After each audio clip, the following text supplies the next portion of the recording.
It's Tuesday, November 13th, and we are in Season 2 of Strictly Business. Beautiful day, I'm feeling good.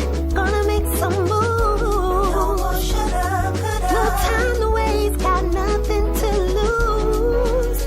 Now it's time to move forward. All I can be. So glad to be free. 'Cause I know if I try, no matter how I'm feeling, I can fly high. Ooh, no ceiling. I'll do my best. I ain't gonna stress, 'cause I'm taking care of business. Strictly business. Welcome back to Season 2. I am Charlene Elliott, the founder of League of Professional Women and also the founder of Strictly Business Talk Show. I am the co-owner of Toddy Media, also known as Elliott by Design, where we do all things media. So if you need the website, photography, any of that stuff, you can just give us a call. And I'm going to go to my right here to Tanisha. Hey, hi everyone. Tanisha Johnson, co-founder of League of Professional Women and also founder of Beyond This Moment Life Coaching and Consulting and co-founder of Love Marriage Ministries and co-founder of Rock City 48. Hey everybody, I am Dr. Yvette Conyers, family nurse practitioner. Welcome back, we missed you. And I am co-founder of League of Professional Women and Strictly Business TV and founder of Something to Come. Hi, I'm Christine Franklin, co-founder of League of Professional Women, co-founder of I Rock Love, and founder of Franklin Family Daycare. Hi, I'm Asanta Conyers. I am the newest member of the League of Professional Women. I am operator and owner of Be Renewed LLC. I'm a hair loss practitioner, so I specialize in hair restoration and the growth of natural hair. And I am so happy to be a part of this new season. Yes, we're happy to have you. So we are excited that you came back to see us here at Strictly Business and see what we have going on. And after our break, we'll come back with a special guest that we have for you guys. We'll be back. What book would you like me to read? Join me for Cuddle Time Story Time every Thursday at 7 o'clock. See you here. Welcome back. And today we have a special guest, Veronica Black-Turner from Children Awaiting Parents. This is National Adoption Month, so she's here to talk to us about what they do at CAP and just give us some more information about that. Welcome to Strictly Business. Thank you guys for having me. Well, like she said, November is National Adoption Month. We have a lot going on, and I'm hoping to see you guys also at some of our events. Well, first, coming up on Friday, November 16th is National Adoption Day. Okay. Monroe County celebrates with family court judges, and they finalize tons of adoptions in open court in front of everyone. It'll be televised. We open it up to the public, and with the hopes of bringing awareness to adoptions, foster care adoptions, older child adoptions, stuff like that.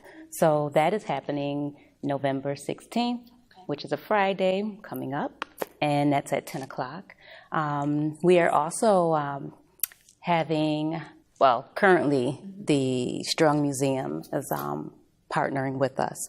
They have photographs of our waiting children in their lobby, okay? And it'll be there for the whole month of November. So we welcome families to go there and see some of the children, read up on them. And if anyone's interested in learning more, they could feel free to give us a call. And like I said, that'll be there for the full month of November. You guys just missed our panel, so and that was awesome.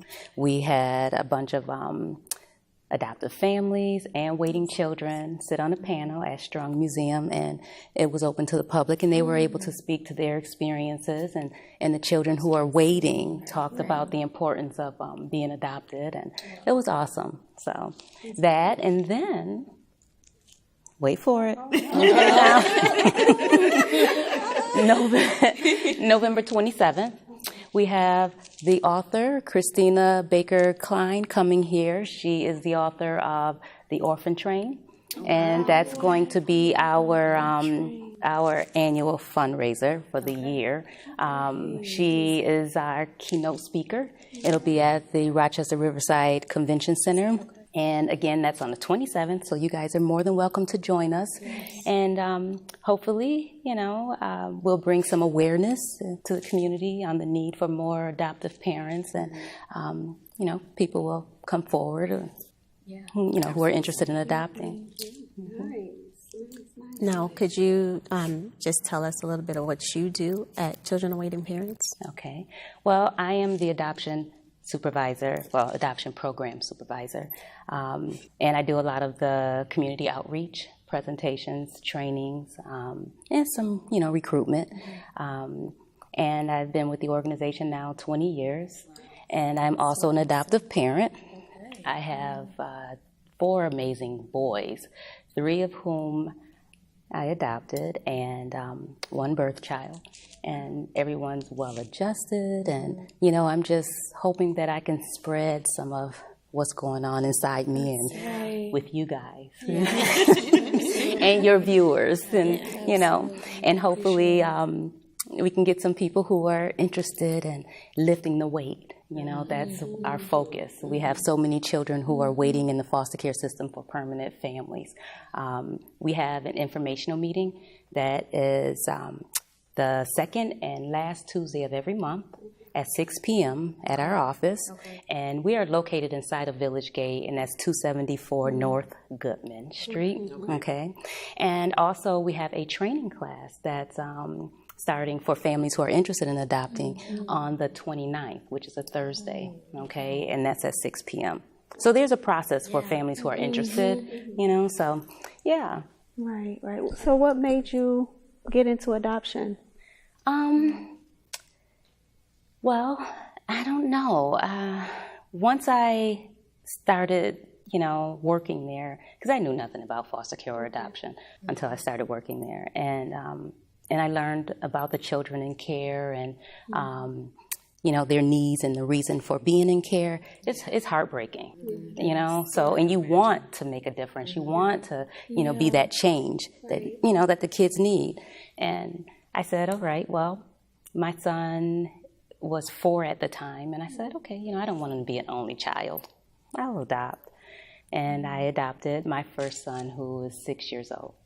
And at that time, and then it just became a hazard, So every cute kid I saw, I'm like, I'll take him. Just bring him over. It's okay, But it's there's definitely a need, and and there's this negative stigma on children who are in foster care. So a lot of people, are afraid. They're afraid of the unknown. They think, okay, these kids are problem kids. They have a lot of issues, and that is not always the case, So each circumstance, each situation is different.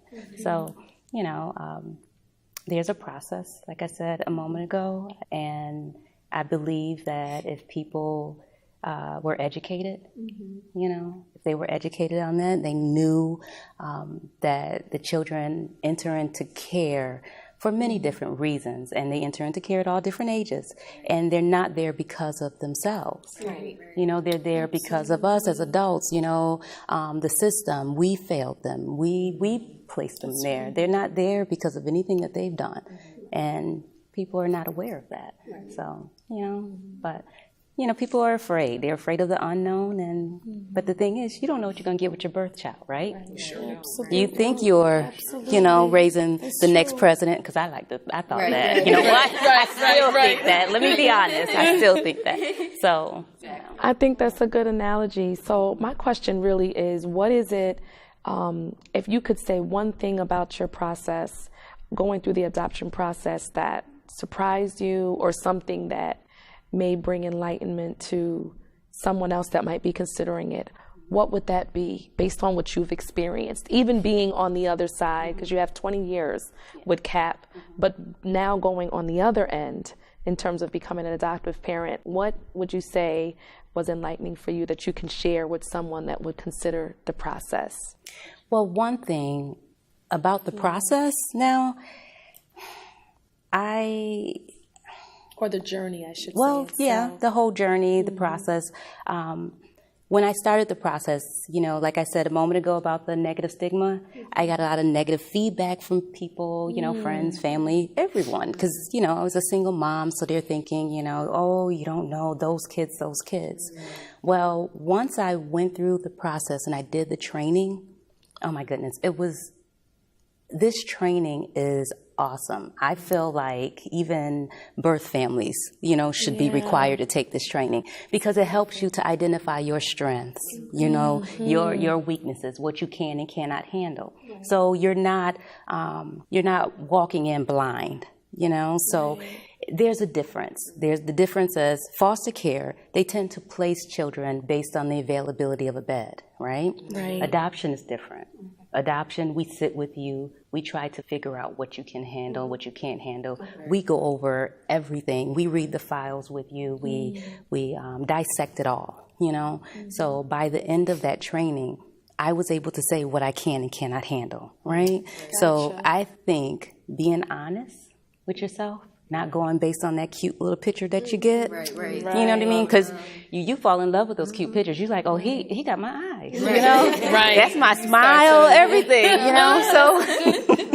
So you're thinking, this is my child. Right. But you don't know what his needs are. Yeah. So, being honest with yourself, knowing what you can and cannot handle, that is what makes a successful placement. So through that whole journey, I was nervous. I'm not even going to lie. But once I went through that training and I was able to identify my strength, I was like, oh, thank God. Because I thought they were just going to drop the kids off. Right.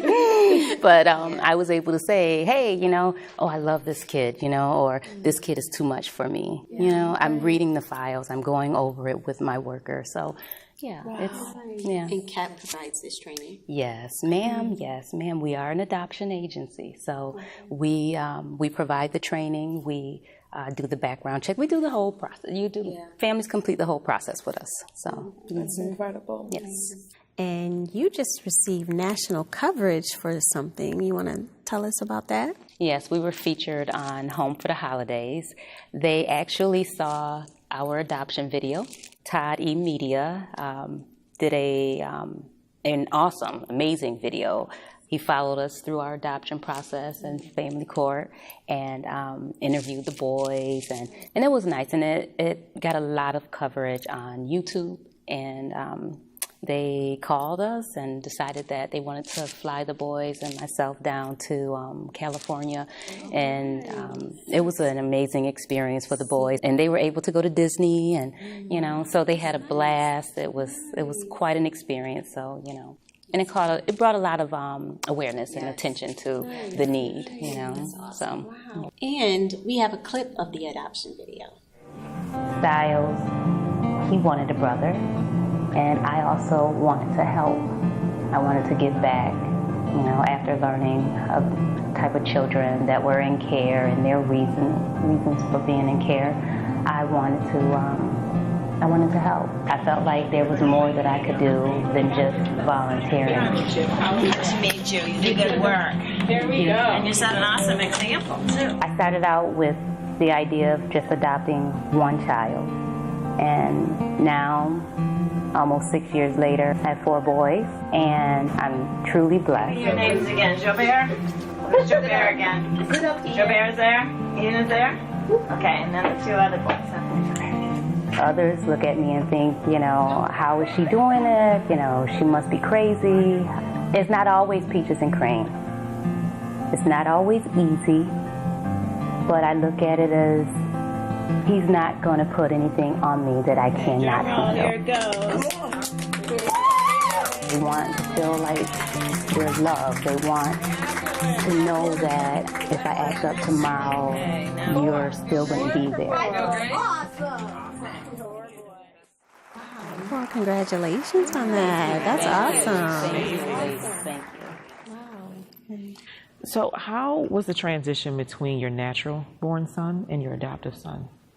Well, it was kind of smooth. And the reason why it was smooth is because once I decided to adopt, before going through the process, I decided to prepare my son. So, exposing him to things, talking to him on a regular basis about it, and, educating him, letting him know that there's kids out there who don't have mommies or daddies, and they don't have toys and stuff like that, because he was only like 4 at the time. So he developed this compassion, and so he was so excited. Every day he was asking me, Mommy, when is my brother coming? When is my brother coming? He take it too long, and it was hilarious. But yeah, because I prepared him, it went really smooth. So he was excited. He was 4, and my first adopted son, he was 6. So they're like this right now. Yeah. Mm-hmm. Yeah. So for those out there who are interested in adopting, well, for those who are interested in adopting, I'd just like to let everyone know that we have informational meetings that are free and open to the public, and they're the second Tuesday and last Tuesday of every month. And we also have our certification class, our training class, that is required for families who are interested in adopting starting November 29th, and that's at 6 p.m. So. And what time are those classes on? The informational meetings are at 6 p.m. also. Okay. And if people can't attend, we just suggest that they give us a call and we would do a one-on-one, or they can just come on into the office. Our doors are always open. Mm-hmm. And also, they can visit us on our website, which is childrenawaitingparents.org. Okay. Well, Veronica, we thank you for joining us today Thank you so much. Giving us more information. Great information. All right. Veronica just got an award, so we want to say congratulations. Yes. Oh, thank you. Worker of the Year, Thank Advocate you. of the Year. So congrats. Thank you. Mm-hmm. We thank you for joining us again on this season, where we're going to have some amazing guests on our show talking about different topics. So make sure you tune in next week, because you don't want to miss it. Bye. Christine, what?